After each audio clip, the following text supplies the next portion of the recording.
Hello there, and welcome to our session today about future-proofing your IP and the increasingly prominent role that games and gaming will be playing in driving discovery and engagement with IPs among today's young audiences. I'm Adam Woodgate. I head up research solutions for the Insights family. A little bit about the Insights family.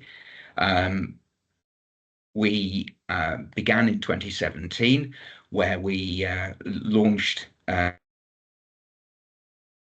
Touchpoint with kids in the UK and then rolled it out. And with the launch of our Republic of Ireland survey earlier this year, we now are in 22 countries. Over the course of a year, we survey around 700 family members from those countries across a parent survey, a kids survey, and then just recently we launched our next gen survey, which carries the journey from kids and teens into young adulthood.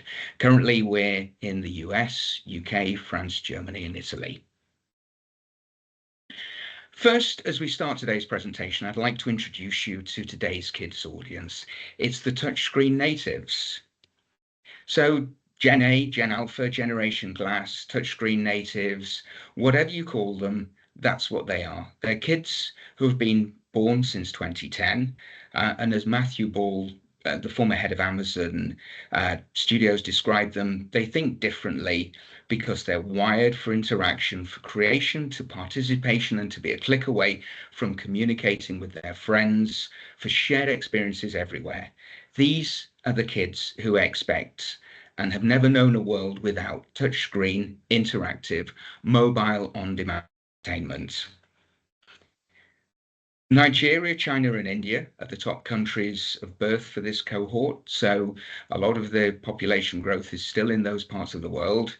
And it's anticipated that this generation will live longer than any previous generation. And as such, many will live into the 22nd century. So let's start with getting to know a little bit about this generation. Here we see the access to mobile connected devices, i.e. tablet and smartphone, along with games console for kids in various age cohorts. So 3 to 5, 6 to 9, 10 to 12, 13 to 15, and 16 to 18. And so it encompasses the younger end of Gen Z and all of the touchscreen natives. Access is generally widely available to screens. This is UK data, by the way. Access is generally widely available to screens across all ages, as you can see.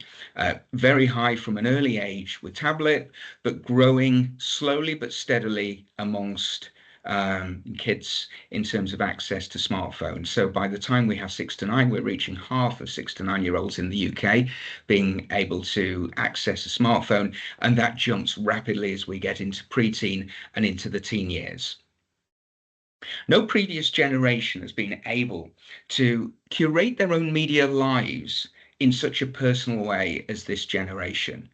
If you think about it, pre-2010 and the launch of the iPad, the screens that we had available to us was the big screen, the television, and also PCs and laptops. There was very little personal screen use available. And so this generation has been born into this world where they can curate their own media, play games, watch TV, watch video, interact socially, and do many, many, many other things. And each device is used in a variety of ways. So this table shows the top 5 activities on tablets for kids aged 3 to 5, 6 to 9, and 10 to 12. We'll drill down to those ages just for this particular slide. They do lots of things, but there are some common themes, and I've highlighted them for you here. You'll notice that watching video is a top 3 activity, whether that's clips, i.e. short form bits, or full episodes. It's number 1 and 3 ranked amongst 3 to 5-year-olds. As we get into 6 to 9-year-olds, we see that clips and episodes take up spaces 2 and 3 in the table. And amongst 10 to 12-year-olds, watch episodes and watching clips are tied with playing games, all at 36%. If we jump back down to those 6 to 9-year-olds, this is the age where gaming really takes off. And we see that it's the number 1 activity on a tablet amongst this age group. There are other things that they do, and our data goes on to talk about all the other things they can do on the screens that they have access to. But it's clear from this that video and games dominates tablet use. So for a moment, we'll focus on TV and video content, and in particular, watching episodes on screens. Turning back the clock 6 years to 2018, we can see that over half of kids watched episodes via a television set. Just over a quarter watched on a tablet, and around 1 in 8 would watch on a smartphone. And what did that kind of present when you look at their top 5 shows and series? So here's the data from June to August 2018. And you'll notice it's pretty much the kinds of shows and series you'd expect. We've got preschool shows dominating the list for 3 to 5-year-olds in the form of Paw Patrol, PJ Masks, Peppa Pig, Shimmer and Shine, and My Little Pony. In fact, apart from My Little Pony, all those 4 of those top 5 shows originate in television. As we look at the slightly older age group, we see a mix of IPs originating across a range of platforms, from books to TV to games and toys. You might also notice The Simpsons, which is a show not specifically made for kids, but has kid appeal. It's also popular with this cohort. But again, the common theme there is they're likely to have seen them on TV. And once we get into that pre-teenage group, what we'll notice is that a lot of the shows are family entertainment, early evening, kind of prime time, Saturday night or weeknight entertainment, along with the mix of The Simpsons. And then the one kid show there is Amazing World of Gumball. And the common thread across all of this back in 2018 was these shows were primarily originating on broadcast or pay TV. So that's the top 5 shows 3 to 12s liked back in 2018. Now let's look at some of the things that influence kids' choice when it comes to choosing a piece of content to consume. Here's a selection of reasons why kids of different ages say that they like a particular IP or franchise. I should point out that these are not the only reasons given. I've just picked a selection of things. So when we look at preschoolers, we know that their choices are primarily driven by parents. And it's often why we talk about the generational cycle when it comes to IP. And one of the things that happened earlier this year was Peppa Pig turned 20. She doesn't look it, but she did.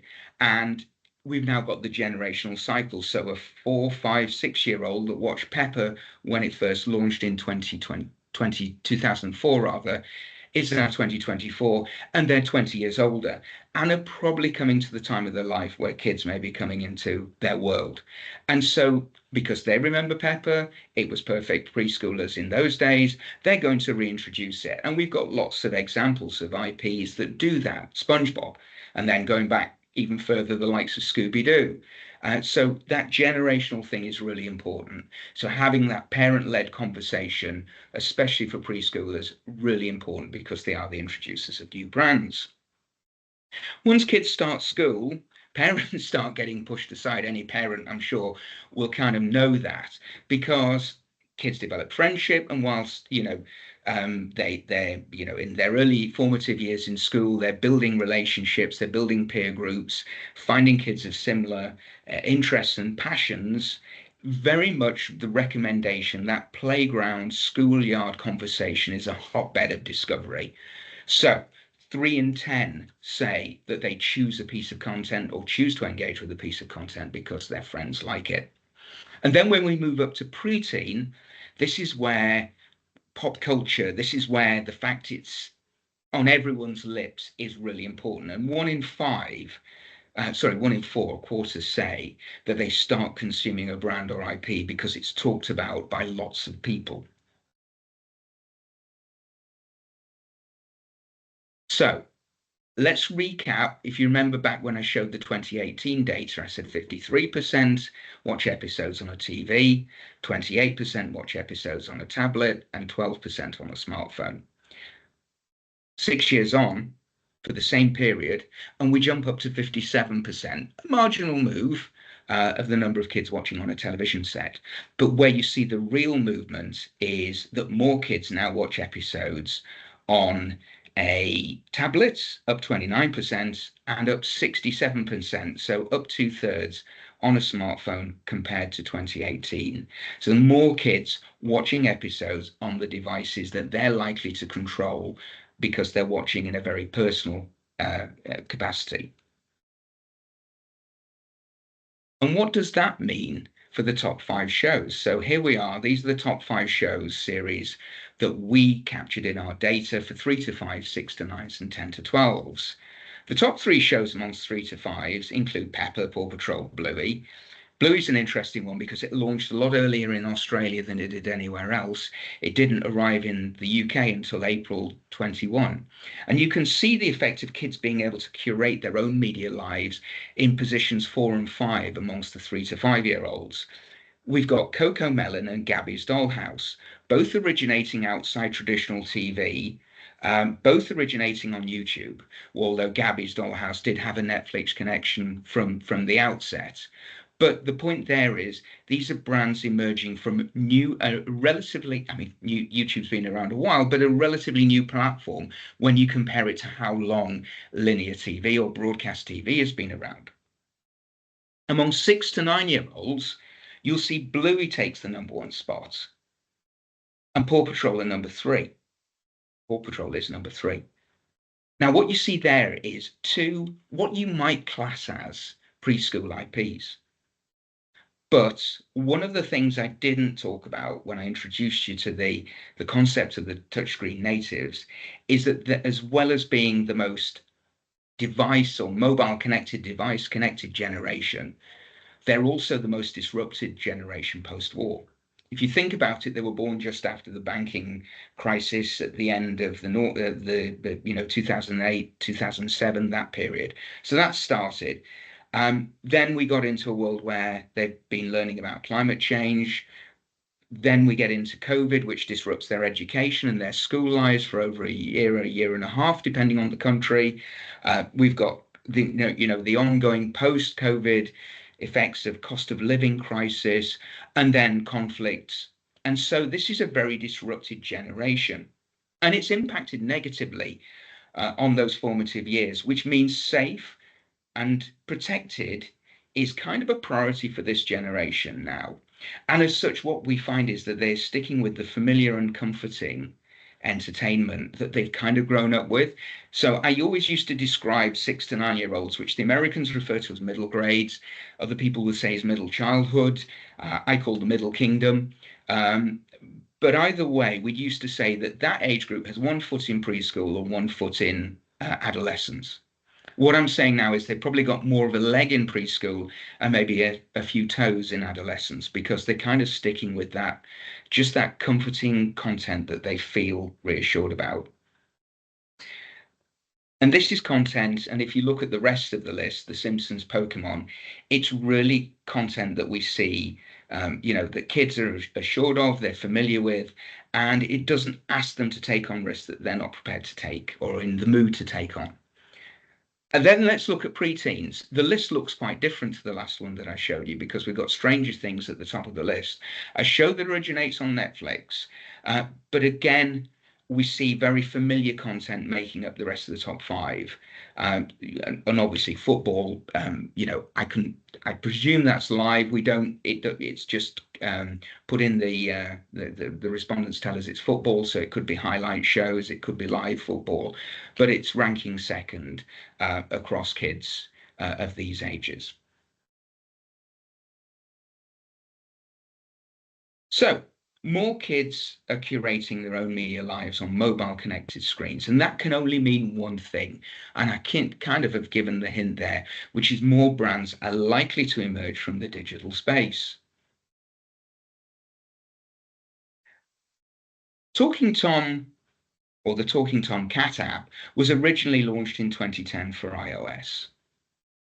My Talking Tom was released 10 years ago, and since then they've had a TV show which ran from 2014 to 2021, which consisted of 156 episodes across 5 different series.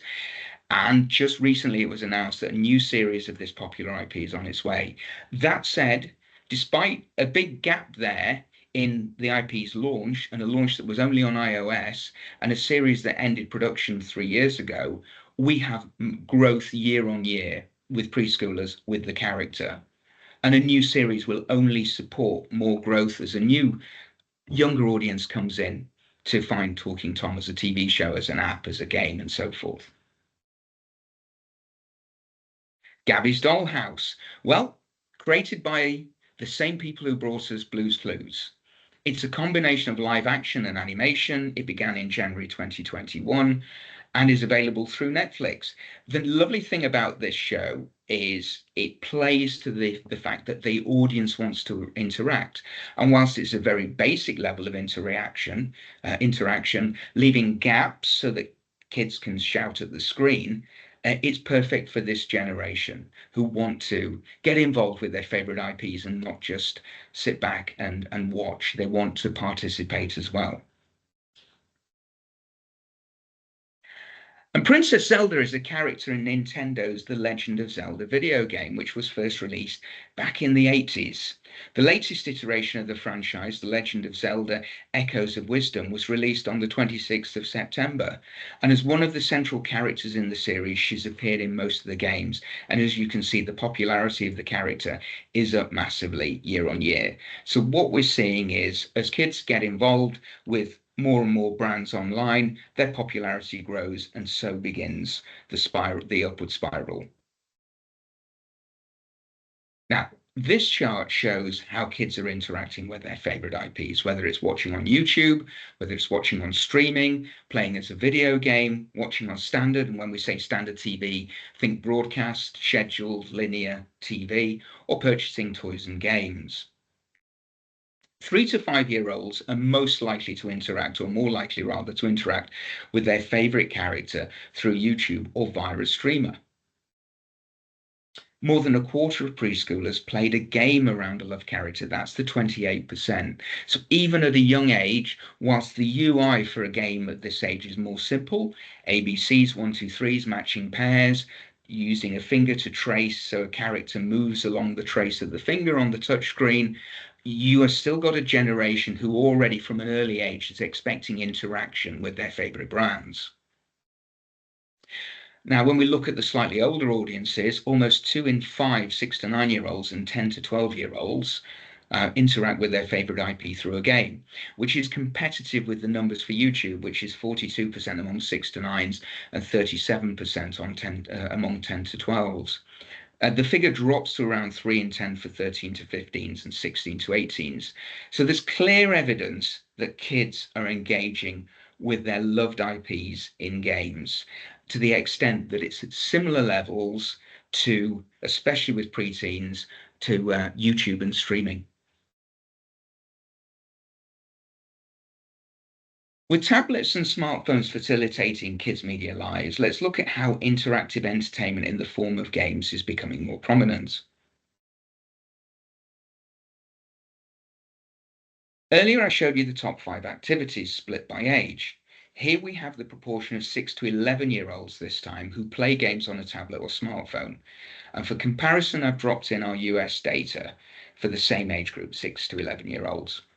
Now, compared to the same period in 2018, 13% more UK 6 to 11-year-olds are playing games on a tablet, and even more, up by almost a fifth compared to 6 years ago, are playing games on a smartphone. But I think the big one to notice is the change in the US. Whilst playing games on tablet in the US has changed very little year on year, or period on period rather, it's up a staggering 50%. It's up by half on a smartphone.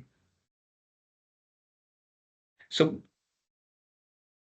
let's take a look at why kids play games. And I don't want this to be self-effacing, but it's a bit like why kids play with toys. It's why kids do things. Fun or enjoyment or making them feel happy are very high up on the list of reasons why kids do stuff.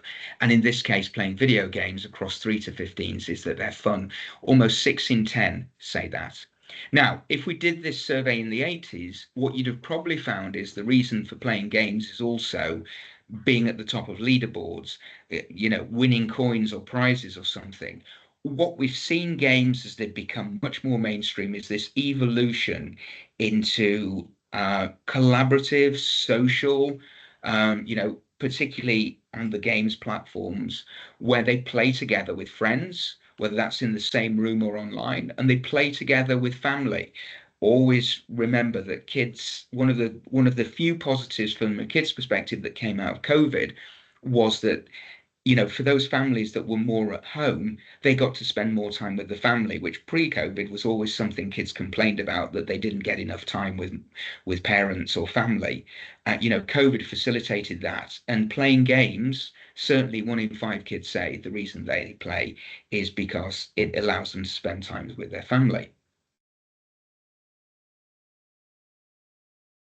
And this chart shows the data from our kids' insights. And moving into our next gen, you'll notice the 3 bars on the right, we move into our 19 plus ages. So we've got data from our next gen survey.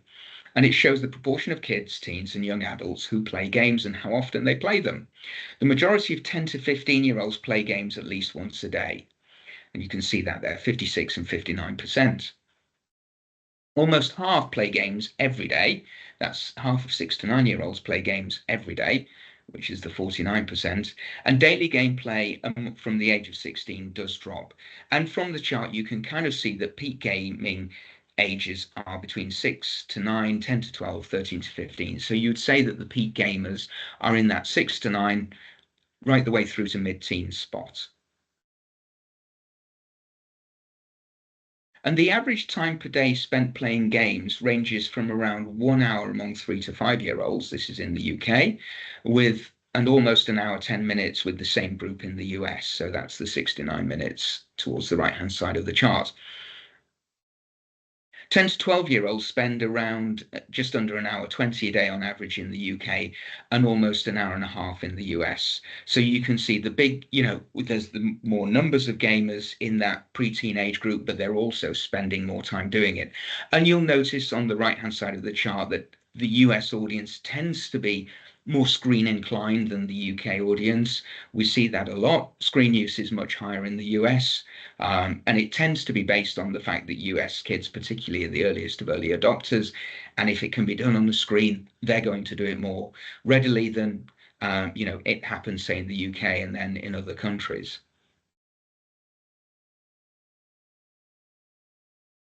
So, on average, 3 to 5-year-olds in the UK spend just over 5 hours using media per day. Now, this is an average across the course of a week. So, it's going to be different. It's going to be influenced by weekends versus weekdays. It's going to be influenced when between school time and when school's in recess for the summer breaks, depending on which hemisphere you're in, or the school holidays. But generally, given a rule of thumb, it's about just under 5 hours, 10 in the UK, 5 hours 40 in the US. And what counts as media? Well, it's TV shows, playing games, streaming, reading, listening to music, internet use, social media, all those things. And remember, this is 3 to 15, so it's quite a broad brush. It will differ by ages as well. What I'm wanting to really get to the point here is just how big gaming is as a proportion of their media lives. So in the UK, it's just under an hour 10, whereas in the US, it's just under an hour 20. But the percentage is remarkably close. Between, say, a fifth and a quarter of their media usage is now gaming. If we went back in time 10, 20 years, we'd definitely see a different picture. But that's how much of their media day now is spent in gaming time. And when they play games, what are the top games? And I've kind of used the title here, Sandbox Games Leads the Way. What in our data, the way we look at gaming is gaming on a PC or console, and then gaming on a mobile, which is smartphone, tablet. And you can see that these are the top 5 game brands for kids aged 3 to 15 in the UK. You'll notice the top 2 titles on console and mobile are immersive game platforms. We've got Minecraft on PC console, and we've got Roblox on mobile, which is tablet or smartphone. And that kind of aligns with Roblox's own data, where they show that around 3/4 of their users are playing on a mobile connected screen. You'll notice that outside the top titles on console, Lego and FIFA don't originate as game brands. They are brand extensions. Lego games, obviously Lego the toy. FIFA obviously is a licensing of the football brand, so that we all know the EA Sports game, which is now evolved into FC 24 and FC 25. So we anticipate that that will change over time. On mobile, three of the top five titles are casual games. So you've got Candy Crush, Subway Surfers, and Angry Birds. And they can be engaged in. The thing about these is, they align with, very much kids' short burst activities. So Candy Crush, which is matching game, Subway Surfers, Infinite Runner sort of game, you get the ability to dip in and dip out comfortably, and so that really works well for the audience. Why Roblox is dominant? Roblox is brilliant from a parent's perspective. Kids only come up to them once and say, "Can I download this? Will you download this for me? Can I get it?" And once they're through that door, it's not like with all the apps going through the App Store where they're saying to parents, um, can you download this one? Can you put your password in? Even for free games. Once they're through the door into Roblox, there's hundreds and hundreds of thousands of experiences available to them.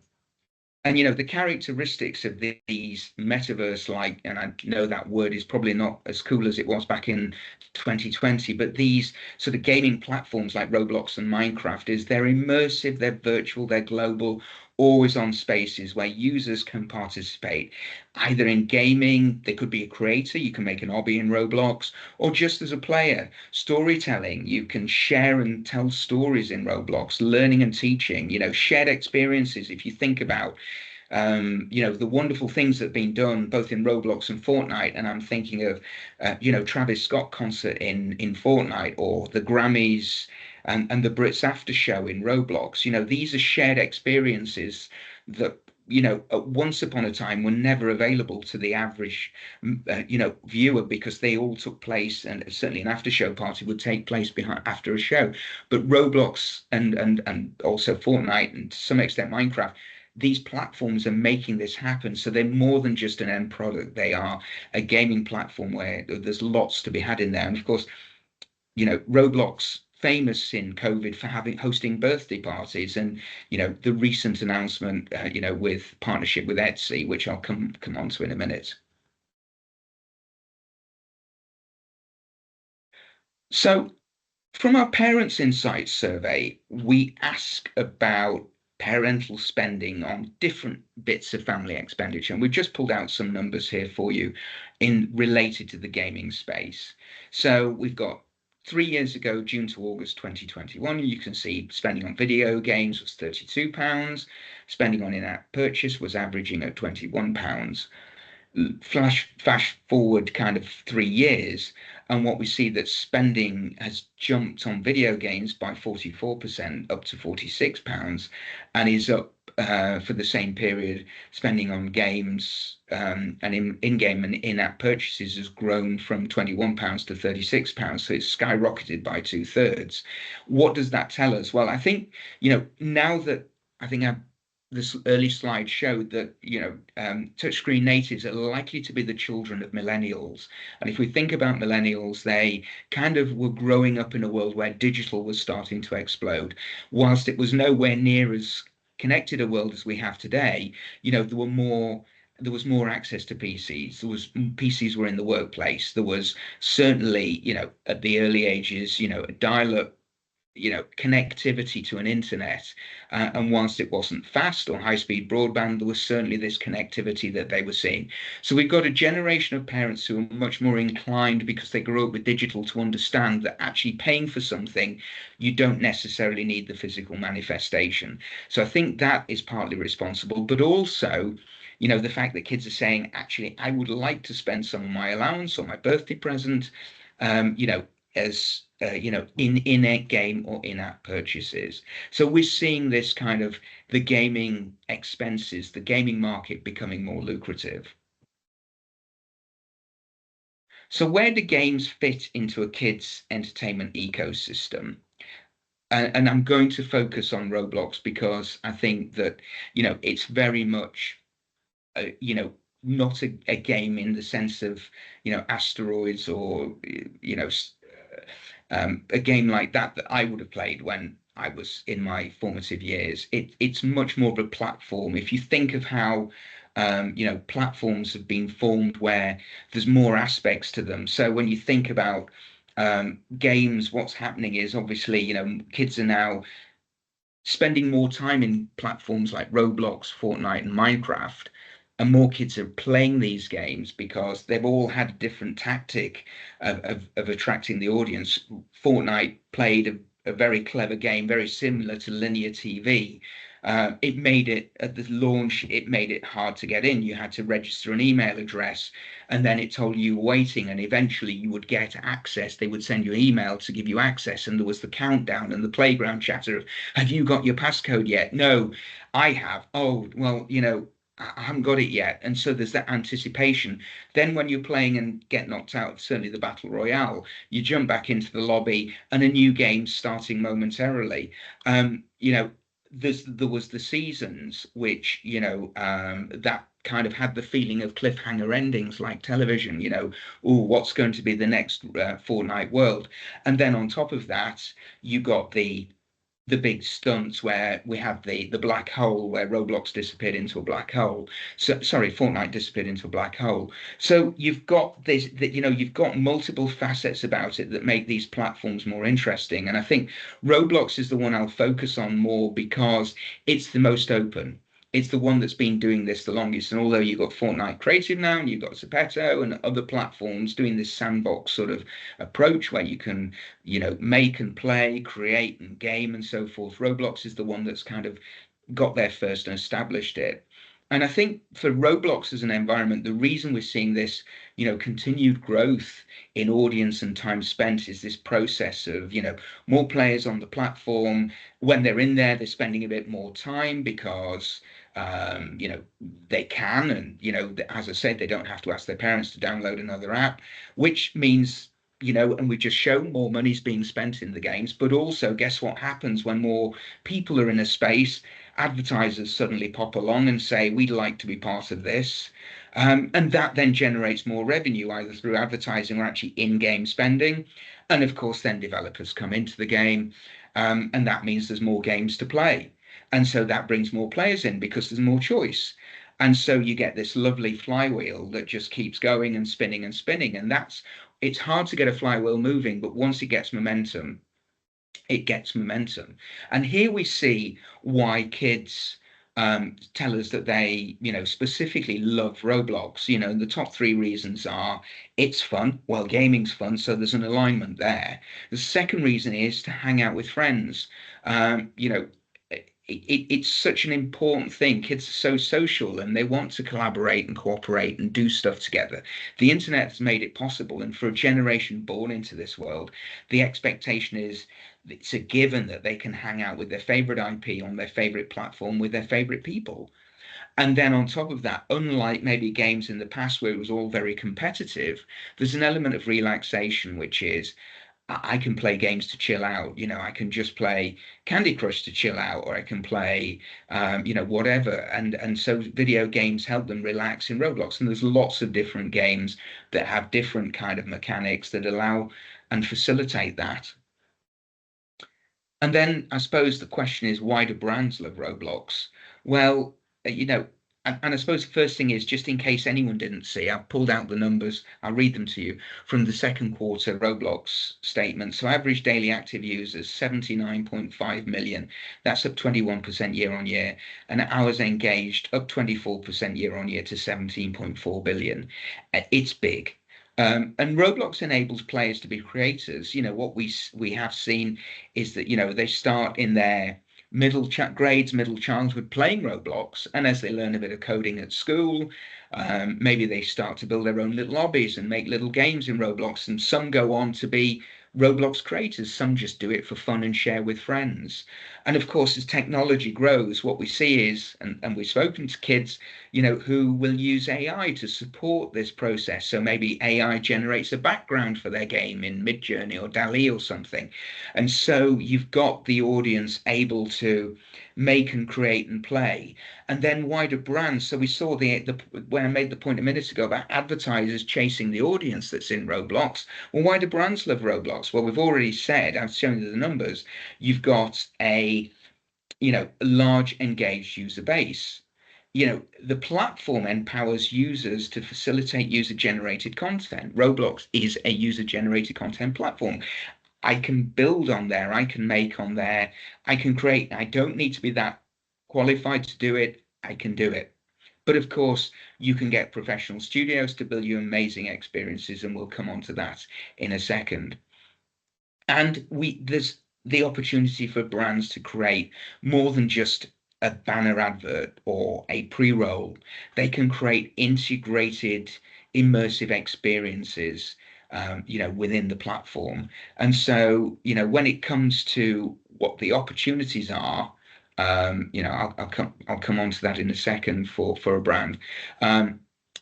Just one point that I wanted to draw to your attention is it's highly likely that as this age group ages up, that Roblox will be seen as much as a social platform as the likes of Snapchat and Instagram, because it is their place where they go, to be with their friends, to be with family members, and so forth. So it ranks second with our in our data as the most used site or social network. So when it comes to what you can do if you're a brand in Roblox is, you can recreate the physical in the digital. So within Roblox, you can create those digital replicas. You can offer exclusive, and we've seen this done a lot. Lots of great creative studios are doing these partnerships with brands where you give away 15,000 whatevers, and you move an audience, you activate an audience, which is amazing. So you can do limited editions or exclusive digital items so that kids can grab them for their avatars or for their collections or whatever. And you create, and in doing, saying there's only X number, you're creating a sense of scarcity or desirability. Of course, we all know that that will always move an audience, is the thought that if they don't get there or it goes at midnight. Fortnite got into trouble doing this by pretending that things were going to disappear at midnight if they didn't spend on texture packs or whatever. And so, there is an element of using techniques that can make things really seem desirable. The Roblox catalog allows brands to sell items directly to users. Virtual events or concerts we've talked about, I think about some of the stuff that's been done across these virtual platforms in terms of movie launches or concerts or events. And they've effectively been able to schedule audiences in a very unscheduled world.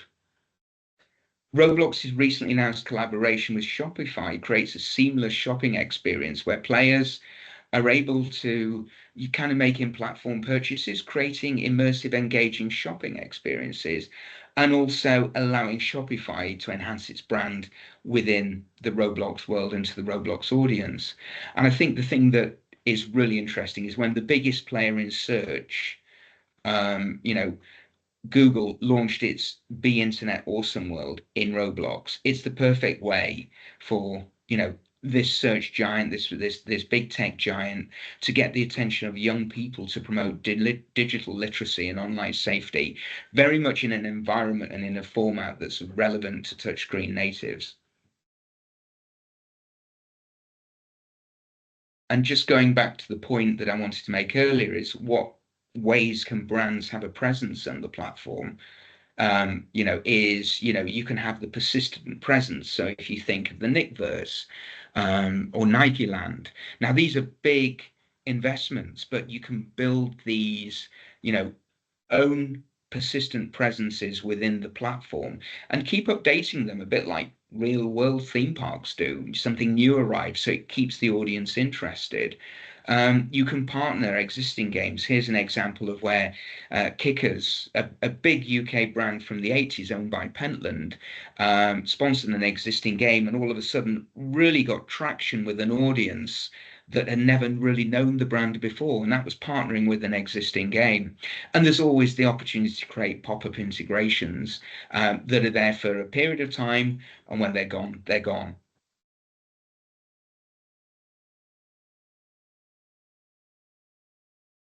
So what is the effect of kids playing games themed around brands? Well, almost a fifth of those in the UK and a sixth of those in the US want to engage more or find out more about the brand.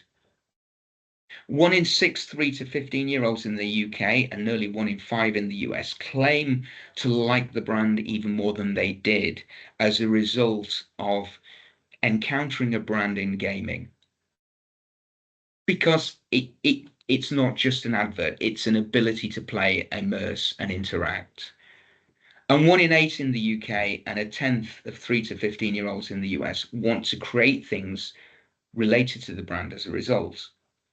This is why UGC, user-generated content platforms in games such as Roblox and Fortnite have become so popular, because it allows an audience that expects this interaction and immersion with their favorite brands and IP to be something that they can do. So they can, so they can digitally experience these brands and experience many of them in the physical space as well. So some final thoughts before I go, and I think it's first, second, and third order effects. We have more kids playing games more often. Therefore, the amount of time spent in games or kids playing games is increasing. And that means kids are more likely to encounter new brands, new IPs, as well as existing IPs they're familiar with in games. And they have the opportunity to spend more time interacting with those brands and IPs, the ones they really like, plus the ones they've probably never ever come across. And as shown, more money is being spent in games, which not only attracts more developers to build games and more interactive experiences, it presents brand owners with potentially new revenue streams. So when people registered, we got some questions sent through, and we've picked a few of them, and I hope that this you find this useful. So the first one is related to, are we seeing IPs that originate in games, so gaming IPs become more gender neutral? There's two things at play here. I think I'll answer that question in a second. Gaming has traditionally had this boys skew. We know that. One of the platforms that has blown that out of the world is Roblox. Roblox is very gender neutral. In fact, you really can't split it. You look at Fortnite, definitely boys skew. You look at Minecraft, has a boys skew, even though it's got a very strong following amongst girls. But Roblox itself as a platform is very much gender neutral, which means there's opportunities to reach equal numbers on that platform. When it comes to IP that originate in games, and we've picked three here, and I guess you might challenge me with Pikachu because the Pokemon series probably started as trading cards.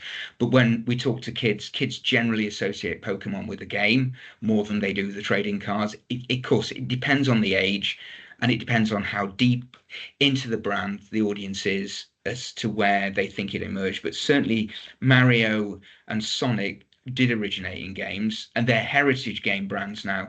But as you can see, amongst boys, there's a much higher percentage skew than girls. So unfortunately, they're not becoming more gender neutral.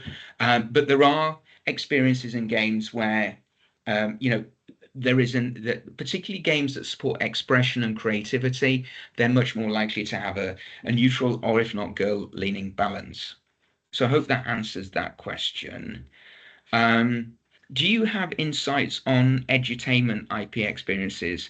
Well, we don't really track edutainment IP gaming extensions. So the answer provided focuses really, what you see on screen is focused really on parents improving attitudes towards gaming as a learning tool and kids' motivation to play games and learn new things. The parents line chart includes all generations from right the way through from uh, Zoomer parents to baby boomers, so all ages of parents. And both line charts focus on 3 to 12-year-olds, as this is kind of a key development stage in their lives. And you can see that on the left, I believe kids can learn through playing games has kind of risen from around 14% back in January of this year through to 21% now. So parents are tending to feel, from a strongly agreed perspective on a 5 point agreement scale, that actually gaming supports learning. And we've seen, with Minecraft, a lot of focus on both official Microsoft driven education, and Roblox is another platform that supports education. But also, I came across Minecraft a few years ago being used in schools in South Yorkshire in England, where the teacher would get the kids to create something in Minecraft for 15, 20 minutes, and then transfer that onto a lesson. In English, they would ask them to write a comprehension or a story about what was happening in the Minecraft game. I think that's a beautiful combination of new tech, getting kids involved in something that they love and turning it into something that supports their own development through learning. I think that was lovely. And I think things like that really do show that, by being really clever and thinking outside the box, we can combine this new world with very traditional techniques. So creating stories from a Minecraft game. And kids who play video games because they learn something new, that too is up from 12 to 17% in the UK over a 9 month period. How do you think FMCG brands can best integrate and activate their brands in gaming spaces? So don't actually have a direct answer to that question in the data, but what we have seen is a growth in esport trends. Again, looking over a 9 month period in the UK, kids watching esports, where it's very likely that some of these, experiences will be, seen. That's rising from 14 to 23%, so up at 9 percentage points. And top esports watched FIFA, not surprising. The football tournaments, many of the clubs do have official players who play on their behalf in esports tournaments. Further to that, um, looking at those kids who say their top hobby is playing games or gaming, um, you know, brands do sit within their world. So 17% more likely to choose an Oreo as a favorite biscuit bar, a third, just over a third, more likely to choose Coca-Cola as their favorite drink, and an increase there in the number who are likely to choose Doritos as their favorite sort of savory snack. And also, I just thought I'd grab some screen grabs from of experiences I'm aware of. Brilliant